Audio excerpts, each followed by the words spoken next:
Saudaraku, ketahuilah dengan kesadaran murnimu bahwasannya badan kita yang johir, fisik yang nyata ini, yang bisa dilihat dan disentuh ini adalah perwujudan hidup kita yang gaib, yang tidak bisa dipandang mata dan tidak bisa disentuh.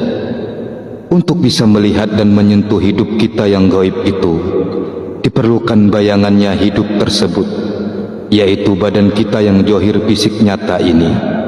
Maka dari itulah dikatakan bahwa badan kasar kita ini hanya sarung atau tunggangan atau sangkar bagi hidup kita yang gaib itu. Apabila hidup itu keluar dari badan kita ini, maka tinggallah badan kasar dan lama-kelamaan jadi hancur lebur. Tapi ada yang tidak hancur setelah ditinggalkan hidup, yaitu ruh, yang lebih dikenal dengan sebutan sedulur papat atau mutmainah, alwama, amarah, supiyah. Ada banyak versi bahasa persamaan, jadi mohon pelajari juga agar tidak bingung. Mungkin saudaraku sekalian pernah mendengar cerita ada yang melihat dalam dunia ini bayangan atau badan orang yang telah lama meninggal dunia muncul, berlakon dan beraksi sebagaimana hidupnya dalam dunia dahulu. Sebenarnya itu bukanlah badan orang itu yang sebenarnya, karena firman-Nya, badan akan hancur binasa setelah ditinggalkan hidup. Jadi bayangan atau badan itu adalah ruh, dan ruh inilah yang akan menghadapi pengadilan Zat Maha Suci di akhirat untuk mempertanggungjawabkan semua dan segala amal perbuatannya selama di dunia.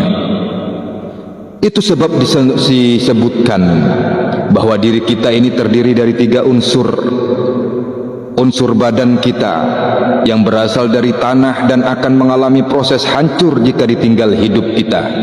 Kemudian unsur roh kita yang berasal dari 4 anasir yang tidak bisa hancur karena harus mengalami proses pengadilan akhirat atas amal perbuatan kita selama di dunia setelah ditinggal hidup kita.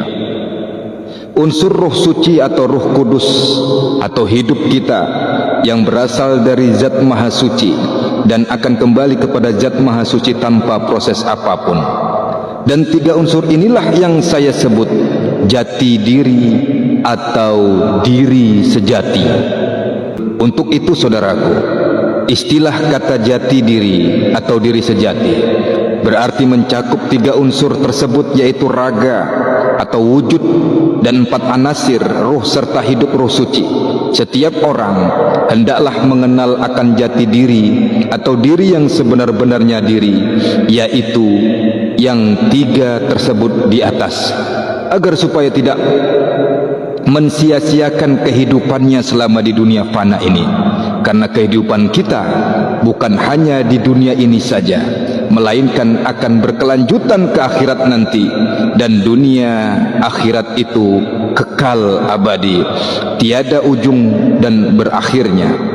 Yang paling mendasar adalah saudaraku yang Allah muliakan, kita harus selalu ingat bahwa hidup ini tidak akan menemui sejatinya ajal, sebab kematian hanyalah terkelupasnya isi dari kulit. Isi badan melepas kulit yang telah rusak, kemudian isi bertugas melanjutkan perjalanan ke alam keabadian.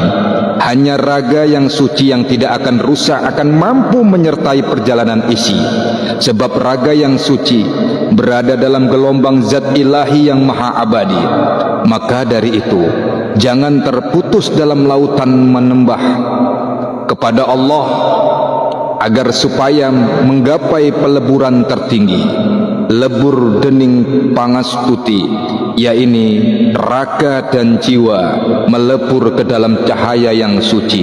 Di sanalah manusia dan zat menyatu dalam irama yang sama, yaitu sampuraning kaulo Gusti dan sampuraning pati urip.